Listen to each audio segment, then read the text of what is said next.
Sliding into your screen is not just any coffee bag. It's a Roastar coffee bag. Don't need thousands. Personalized just 25 in Roastar's Design Lab. No design experience needed. Choose a pattern, add your logo and text, or create something memorable with AI. Being made in the Midwest, you can expect it on your doorstep in no time. Now that was smooth.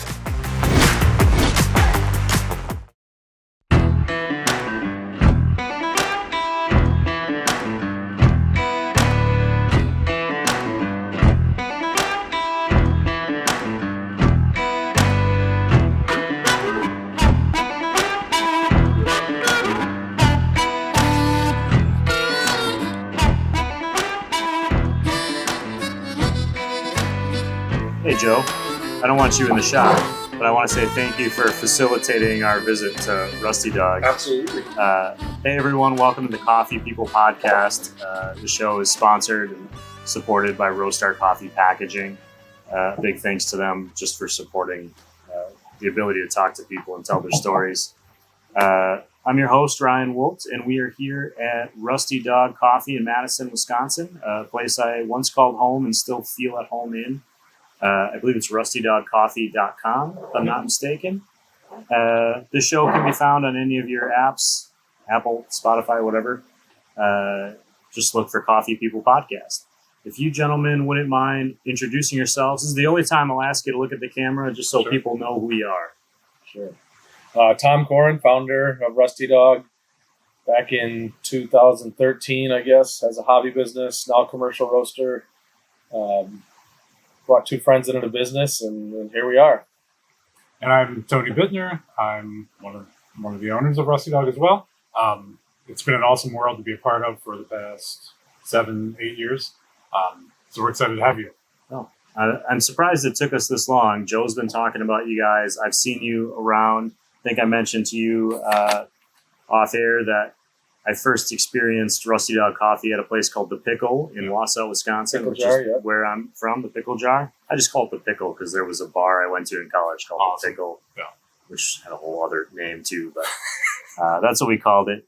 Tom, I'm wondering, you said this started as a hobby business for a few years, but what got you into coffee in the first place to even think I want to go from just drinking it to roasting it and then selling it? Good question. All started out, I had a colleague on a airplane with a guy here in Madison who dabbled in used coffee equipment. Most of what he bought on the used market was junk, and he needed someone to salvage it, make it usable. So me as a engineer and a mechanic by heart, started working with him on nights and weekends to restore and rebuild coffee equipment, industrial coffee equipment, roasters, silos, baggers, big grinder, roller mills and such. And decided I wanted to learn the other side of the roasting side of the business. Thought it would be more fun and more profitable. I would say it is more fun, but not necessarily more profitable. You sound like everyone that's ever told me, you know what, I think I'm going to retire and open a bar. Yeah. Good luck. So started slow and small, built a website. It was a hobby business, mostly friends and family, did no marketing or advertisement, had a few people stumble across the website. It grew just enough to be a pain in the ass once we had our first kid, right? Now I've got a crying kid upstairs and I'm trying to ship 7 coffee orders a night, right? It's not worth my time. Decided to grow it or kill it. Thought hard about which avenue to take, and that's when I dug through the Rolodex and said who would I trust to be in this business with me, and approached Tony and Manny, and here we are today. The goal from day one of them investing and coming into the business was to go full commercial, not to stay small, to continue to grow and be aggressive. So luckily it worked out. Manny Figueroa, who isn't here today, but thanks, Manny, for letting us do this here today. You say like full commercial, and I'm assuming that's because you had learned with your 7 orders a day and the kid that selling retail is hard. It is. And when I say commercial, maybe that's not the perfect word, but we are not an open to the public cafe or roastery. Do people walk in to buy coffee? Many of them repeat customers. Yes, we do not have public hours. We are not guaranteed to be here every day. We are not a cafe with a roaster in the cafe, right? We are a wholesale roaster, but we sell direct to the public also. Sure. You said you looked in your Rolodex to see who you felt comfortable with, bringing in Tony and Manny. I'm wondering, maybe from you first, how did it feel like seeing he had a vision for what he wanted? You either had to buy into that vision, or did you bring your own thoughts into it? How did you guys manage that part of the for deal? Sure. So that's a great question. So we are currently going through a rebrand, and I think that rebrand is going to establish Rusty Dog as the Rusty Dog it is now. The Rusty Dog it is now has definitely changed from when Tom initially had this idea and had this thought and had a business. So he's welcomed us, and I think he really put together an awesome team. I think what I always explain to customers is that Manny is very sales and customer focused, and that's really, he's this side of the spectrum. Tom is an amazing engineer. He has a mind that I've never met somebody like that. And then I think I'm this middle of the road that understands what Tom's saying, understands what Manny's saying, and I can weave and hopefully make this path, I guess, more gray than just white or black or white on either side. So I think it's a wonderful team. And yeah, it's been amazing just to watch us grow. And, it was hard at first. Tom and I both work day jobs. Manny's always been kind of this our full-time guy. So we would come here on nights, weekends. We would work 9 to 5 and come here at 5:30 and till 1 in the morning. Yes, and go back and do our 9 to 5. Yeah, but you both have families. We do. So they have to be on board with this, right? With the idea that you're going to take the chance. What did they see, or what did you see that you thought it's going to be worth it 9 years from now? I think where we are now and the path we're going is what we saw. And I think it's always a calculated risk. In college, I took an entrepreneur class, and I just remember the expression, it's a calculated risk. So I think all our families were on board with this calculated risk that we all decided to take and believe in, I guess. I think we were all done with the corporate world, and our wives knew that, could tell that. And, we were in situations where our companies didn't want us to be entrepreneurial, right? They wanted us, especially me and Tony, working for a German-owned company, as this is the way you do it, and don't try anything else. Don't use your mind. Don't, just follow the law, follow the book, right? And it just wore on us. Let's have some ingenuity. Let's be entrepreneurs. Let's, let us put our stamp on something in life. So. And that coming to fruition for sure. With Rusty Dog. How does, when I think engineer and all the engineers I've known in the brewing world and now in the coffee world, they do follow a somewhat rigid set of testing, try this, test, try this, try this. Do you find that you are able to be more creative here than you were in your career before? Or is that even part of a goal for you? Probably less creative because there's less money. In the corporate world, there's more R&D money. But I've always been the engineer that is quite a risk taker, pushing myself and my teams to the envelope, trying things that everyone says isn't going to work. So I still do that type of stuff here. So yeah, I'm probably different than a typical engineer. I'm also love the web and e-commerce side of the business and the financial side of the business. I run the books. But I guess just not quite the typical engineer. So this matches my mindset well, because we can do whatever we want. We just launched canned coffees, right? We're going to come out with nitro canned teas. We're probably doing this as a much smaller roaster than most people that get into a product like this. We're risk takers. Sure. And this is, I think, Ambition Nitro Craft Coffee, right? This is the oat milk latte version. We Sweet cream version. Okay. We have a black version, and then we're working on tea recipe. Okay. Yeah, I follow the Rusty Dog socials, so I saw it pop up. This would be a good chance to tell people, what is it that you actually do then here? What are you providing to your customers, and what's the goal with coffee, tea, and now this? Yeah, I would say coffee, number one. Well, actually, number one is we provide us, right? Like the three of us, like we have an employee now too. There's 4 people here almost daily. But we offer ourselves to all of our customers. When there's an issue or someone thinks their coffee doesn't taste right or their espresso machine's not working, they reach out to the owners directly. So we offer ourselves and our services and our input and our dedication, but coffee is our number one product. Equipment, coffee equipment, espresso machines, brewers, grinders, probably a little different than a normal roaster selling equipment because we have quite a bit of in-house service and support available too, installation, water filtration.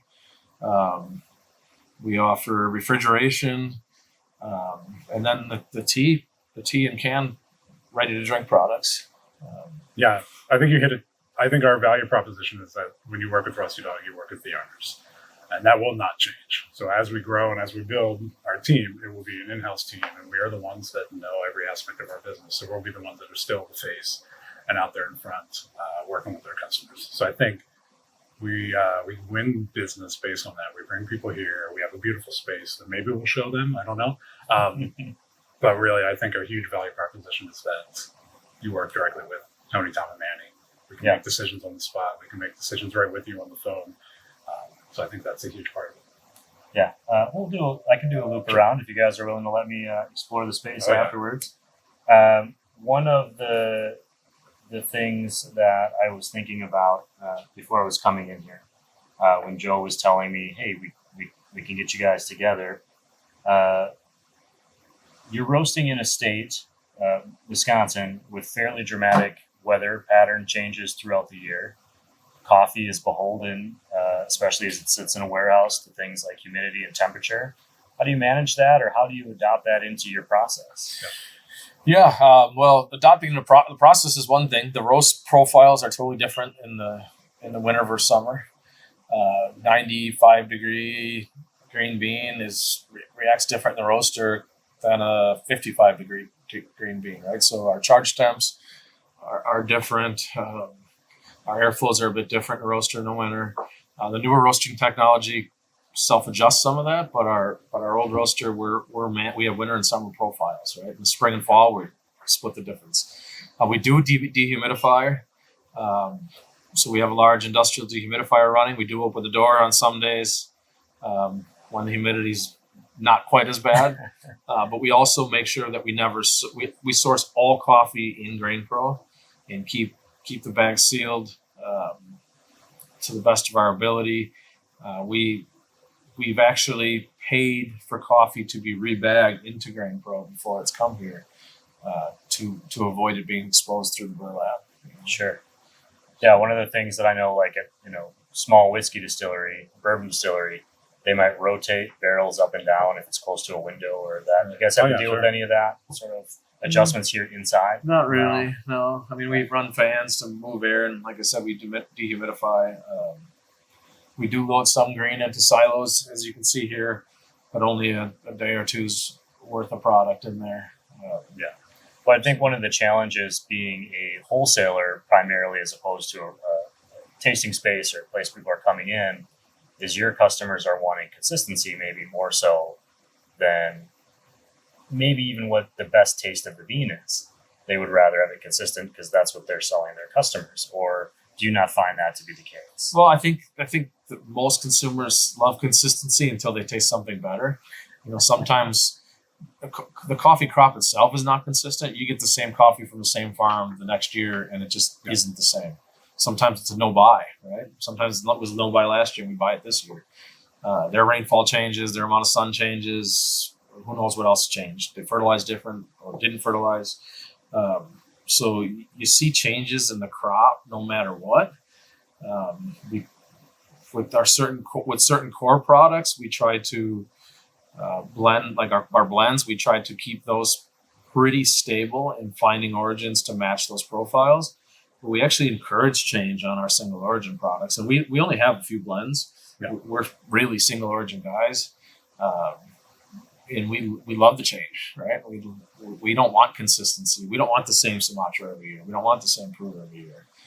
We want to offer change to our customers. So I think we have to both embrace change, but try to hold consistency on a couple of those blends that people for espresso. I think that's important because our number one way of sourcing coffee is flavor. We cup and cup and cup and cup. We're constantly tasting. Yeah. We just don't say, we'll buy that same Guatemala as last year. We want to cup it and we want to make sure that it's going to represent Rusty Dog again this year. And if it doesn't, we'll search the country to find something that does. So we're always changing every year, every crop. But we always want our customers to know that it's better than the previous year because we taste everything that we bring in. Number one, that's how we source coffee. So we've heard stories where importers just tell us that people just call in and say, I want something that tastes like blah, blah, blah. But we don't do that. We cup and taste and we approve everything that we bring in. Our importers, our suppliers, our partners, some farmers we work direct with, many of them have joked with us that we are like their pickiest customer on the cupping table. We're good at finding diamonds in the rough, I guess. We just brought a Mexico in that the way it cupped, we couldn't believe the price point. It was a great coffee at that price point. And then we cup coffee at 3 times that value, and it's like tastes like cardboard. People are selling on name and origin too often and not the cup. But we are very picky on the cupping table. Luckily, we get along very well, probably better than any other aspect of the business. We are really we very rarely have any differences on the cupping table. There might be a time where 2 of us will cup and then Manny will cup tomorrow. We won't say anything about the coffees, and then he'll basically give us the same results that we were both communicating. So it's pretty interesting. You've calibrated over all the years together of what you like. Yeah. We do this show with the support of Roastar. They're supporting me, but by extension, the small businesses that we talk to, which I greatly appreciate. But I also have a passion for kind of advising small businesses or talking to them or saying, hey, this is how I failed. Maybe you can avoid that because it's such a great community. Coffee in particular, you rarely see one coffee shop. You mentioned this just before we got on the recording, but if you were out of something, you could call one of your neighboring coffee roasters and they would help you out and vice versa. So I'm wondering if you have any advice for, say, a burgeoning coffee entrepreneur, someone who says, I've seen what Rusty Dog has done. I don't want to do the same thing, but I want to get into this industry and this business. Any piece of advice you can share with them? The first thing that comes to thought is it's always harder than you think it's going to be. And usually harder, usually you're going to deviate from your business plan many times, on paper. We had to put together, for our landlord to trust us on this building when we were losing money and had as a business, we were losing money because of having to invest in our future. Yeah. We had to put together business plans and convince this landlord to let us sign this lease. And did we fall a little behind that in the first couple of years? Yeah. Did we blow by it now? Yeah. Right. But don't get, don't get frustrated with yourself if you don't match your business plan and your financial plan, and just be ready to pivot and try something different. Don't give up. Yeah. I think for me, I guess what I think about is when I stopped my day job. Of course, it was a plan with my family and maybe the health insurance and blah, blah, blah. But the day I gave my notice, I was just like, I should have done this years ago. So I think it's scary. It's a calculated risk, as I've said before, but I think just don't give up, stick to your guns, and you'll make it work. I want to ask about the packaging. Is this the new rebrand you mentioned, or brand refresh? We're seeing here. Can we share this? Yeah, of course. Oh, great. It's not launched yet, but let's see. So I'm wondering, with this new packaging, what was the difference in the story you wanted to tell from the old packaging? Forgot to turn that off. On location. It's fine. That's how it works. Okay, so back to these packages. This is the original. This is kind of our refresh. Yes. It's not the original. Not the original. This is our current version, and refresh. One, why even do it if you're not selling as often directly? You're more of a wholesaler. But 2, what's the story that you're trying to tell with the new bag? So first of all, let's address selling directly. So We take our product to market in 3 ways. We have wholesale customers that are cafes and restaurants. We have a robust online business, so we ship coast to coast every day. We offer subscriptions. You can subscribe to whatever you want. We have preset packages that ship first and third week of each month. So we do sell direct that way. Got it. And then we also do self-distribute to grocery stores in the Madison area. Right. And markets and Yeah. We can do private label stuff for gift people shops. and gift shops. And, So then the second part of your question was? Well, the second part is what's the story we're Yes. telling with the new kind of refresh? Well, the 12-ounce bag, just to add to that, it's in a lot of people's hands. Like Tony said, we don't sell direct to. We're not open to the public. But we do sell direct to consumer heavily through the website. So that 12-ounce bag gets in a lot of people's hands direct through mail order. It also gets in their hands from grocery and gift shops and markets and wherever else it might wind up. Hair salons, bike shops. We have places all over selling that product. So that bag is getting in a lot of people's hands. 40,000 bags a year is getting into people's hands. The story, the bag's a bit more about us. We are fairly colorful people, right? We're fun to hang out with, and people come visit us and hang out for hours unplanned. So we capture some more fun stuff on the bag with different colors, a little bit of the rust color on the side. We are very music oriented between the 3 of us. So there's some things there's a coffee roaster design with a record there. One of our new logos here is the 3-headed dog, which represents the 3 owners. It's also modeled off the insert of a 45 album, all right? So the adapter on a 45 album to play that album on a regular turntable. So you see that tied into music, kind of the rock and roll theme with the lightning bolt on the side. But yeah, just to add some color, tell some more about us, capture the 3 of us, a little story on the back. There's a lot of 3s on there. Yeah. It was time for a refresh, time for someone professional to put a touch on it. This current bag, which is probably the 3rd version of our packaging, was just done free with online tools, right?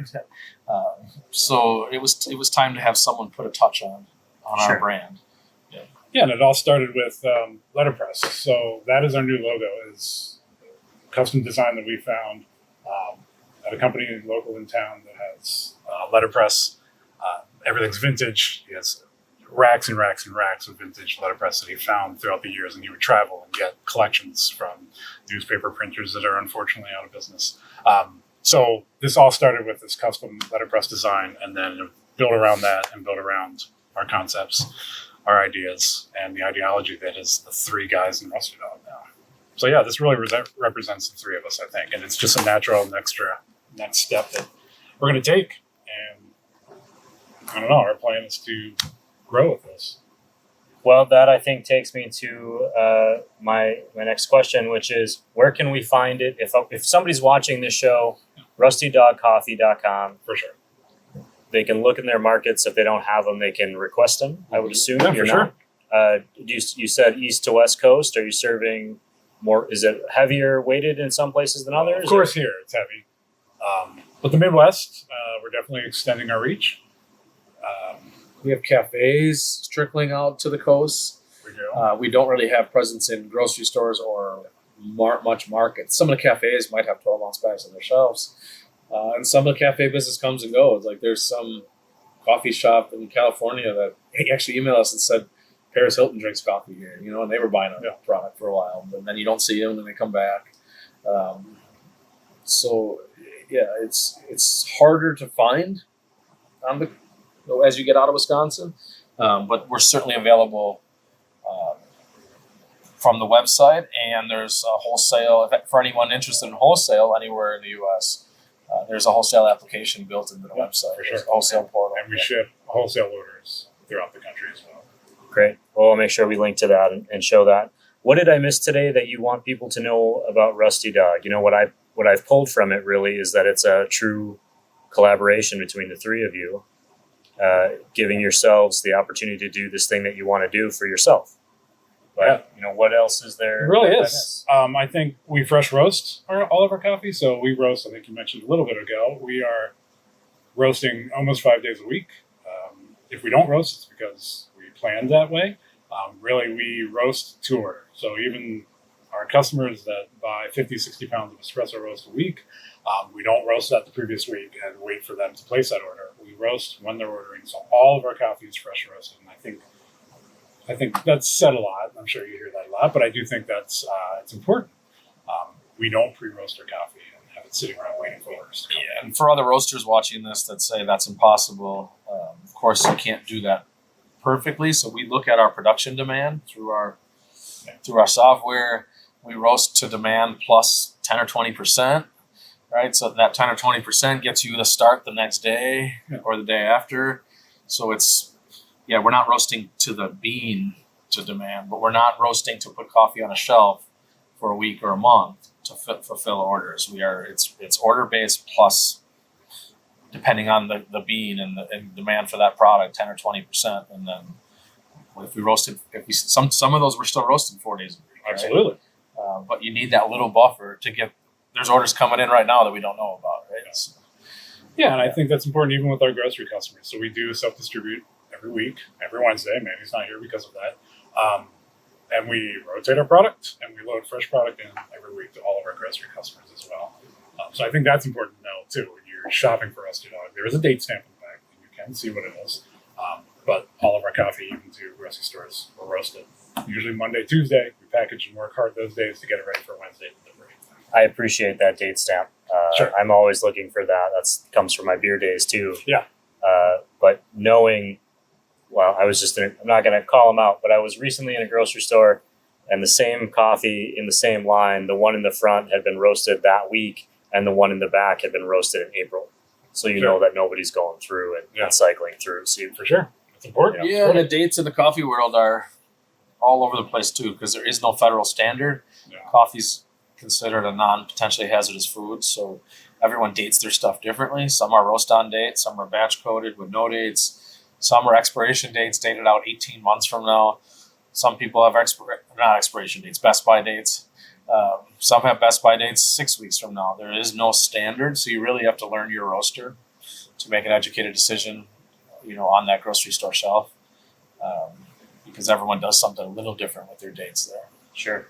I would venture to say that if it's a really bad cup of coffee, it could be a dangerous thing when I throw my cup, across the campsite or across the room. Totally. The coffee won't get you I'm not sick. saying that I have an anger management problem Sure. with my coffee. I'm just saying, I appreciate both of you being here. I appreciate Manny. I'd probably appreciate him more if he was here, but I appreciate that he exists. Yes. He's awesome. And I appreciate you. Thank you for tuning in to the Coffee People podcast. You can find Rusty Dog Coffee at rustydogcoffee.com. Those links will be in our show notes wherever you're listening to this or watching it. Again, thank you to Roastar for supporting our show. If you are looking for coffee at your local grocer, your local market, and it's not Rusty Dog, but you want to try it, ask them to reach out. Heck yeah. Thanks to Joe for setting up from Green Coffee Importers, Cape Horn Green Coffee Importers, excuse me. You can check out all their stuff online, links as well. This show is available on Apple, Spotify, YouTube, all of the different places. Search for Coffee People. Thank you for listening, watching. Don't forget to tip your baristas, and thank you for drinking good coffee. Yeah. Anything else? Thank you too. No. That's it. All right. We'll Awesome. wander around. Yes, please.